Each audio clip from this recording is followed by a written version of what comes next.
Hello. Welcome to Humanities 388, Evil Lives, or Evil Lives if you prefer. The ambiguity is intentional.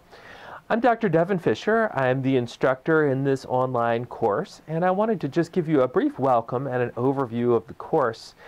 I am an associate professor of English here at Lenoir-Rhyne. I've been at the university now for about 6 years. Most recently, before that, I taught at Wake Forest University, and before that, I did my graduate training at the University of North Carolina in Chapel Hill. I have a wife, 3 children who keep me very busy. Wyatt, who is age 10, Callie, who is just under 2 years old, and William, who is now about 6 months old.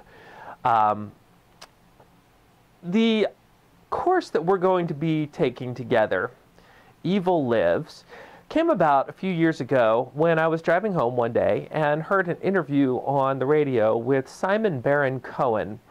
He's a psychologist at the University of Oxford.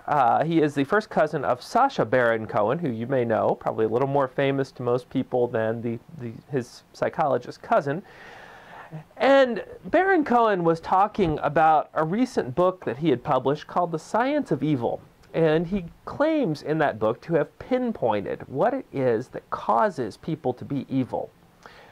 He says that it is a combination of biological and cultural factors, but that it is all caused by the physiology of the brain. And I found myself listening to that and thinking, wait a minute, that just runs counter to a lot of the ways that I think. I come from a religious background that has some explanations for evil. And I can look out in the world and see evil in ways that I don't think can be explained simply by the workings of one person's individual brain.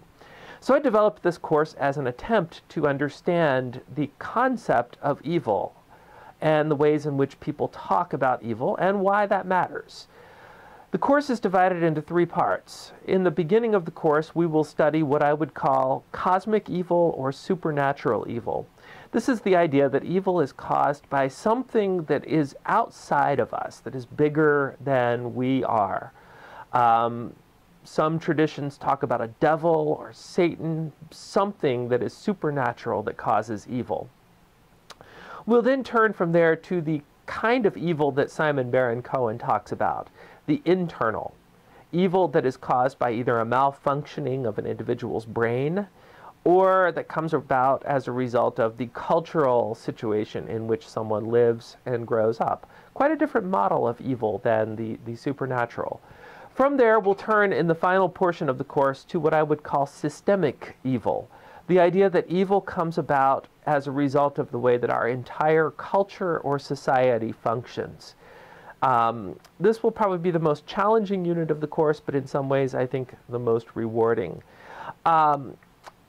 By the end of the course, I don't know that we will have come to any definite answers. I think each of the ways of speaking and thinking about evil that we will discuss, that we will study together, have their merits. And I hope that you don't walk out of here thinking that we have figured everything out.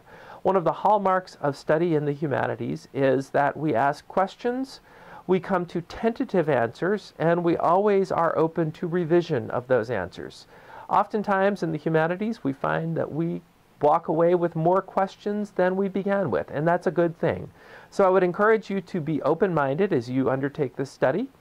A final disclaimer, as I have mentioned in emails to the class, and I hope all of you have received that at this point, there will be parts of the content of this course that some of you may find offensive.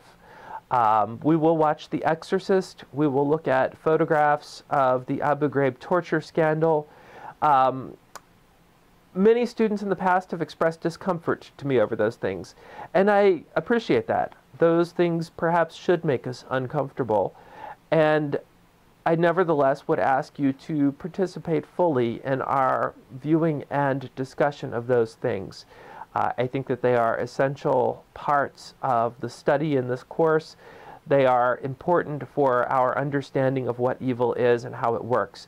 I want to assure you, though, that I am in no way glorifying those evils. Part of the discussion that we should have is why it is that we're shocked by these things, why it is that we should be horrified, especially by the torture photos.